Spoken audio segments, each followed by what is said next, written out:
This little piggy went to more than just the It's the market. pig.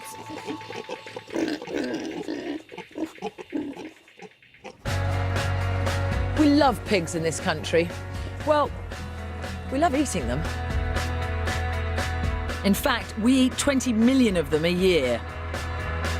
Turns out our domestic porker is a pretty versatile animal, and even the bits that we don't eat can be used to make things like paintbrushes and shoes and even life-saving replacement parts for our bodies. It turns out that pig hair, or bristle as it's more often known, is the perfect natural material to make something I use every day, a hairbrush.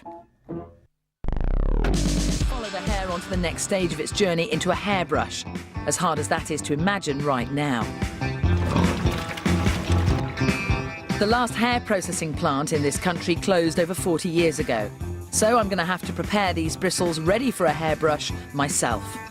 And to help me, I'm meeting one of the few remaining pig bristle experts left in the country, Mark Samuel.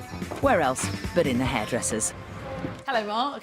Hi, Julia. Hello, hello. So you're a rare commodity indeed. You're a bristle dealer.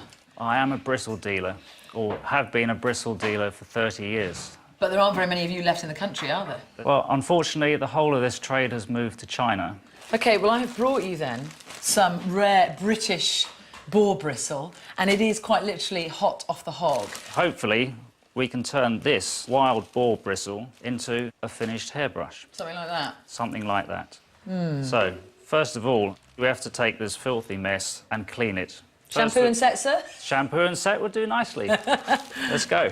On hand to help is trainee hairdresser Shelby. Shelby, a little gift for you. Have you ever worked with pig hair before? I can't say I have, to be honest. All right, have a little look, have a little feel.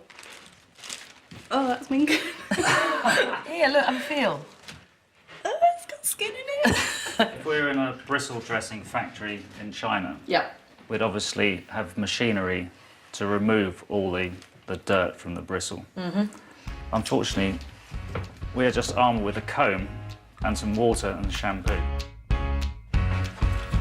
Oh. Oh, lovely. It's difficult to not get rid of all the actual hair itself. Put it in there.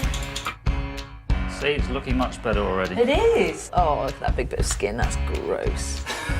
Right, well, there is our clean bristle, and I have to say, it's not looking that clean. See why nobody wants to do this in England anymore, can't you? You see how curved it is. For making brushes, you need to have the bristle straight. Traditionally, you would boil it. So you'd tie this onto a stick and you'd boil it for about 6 hours. And again, this is Until done it's on a straight. massive scale. Yes, in in a factories. factory in China, you'd probably have 100, 200 people sitting there and boiling it. We don't have that, so I think we're going to use hair straighteners. You've never done this before, have you? I don't think anyone's done this before. Let's give it a go. So, off the board today. I think that might be working. It is straightening out. It is straightening. It is. Once it straightens, the bristle has to be sorted by size and bundled with the thick roots all on one side. This is normally done by machine. You and I have got a long night ahead of us. We have. My bristle isn't looking so mucky anymore, and I'm quite impressed with my Blue Peter attempt at bristle processing. It's certainly a long way from the boar it came off this morning.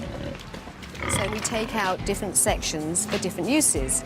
So near the base here, which is the root end, that's used for a very stiff hairbrush. If you've got a mass of hair, you need it to get right through to the scalp. That's where all the natural oils are. The hairbrush brings those oils down the hair shaft and literally feeding and looking after your hair. And then nearer this top, this flag end, it's messier, it's thinner, still has a use for things like baby brushes or for clothes brushes. The pig is, without doubt, one of the most versatile animals I've come across. It's in my shoes, it makes up part of my hairbrush, it can even save my life. It's so close to us biologically, we can farm it for human spare parts and even use it to discover the best way of treating serious injuries. I'm never going to look at my bacon sandwich in the same way again.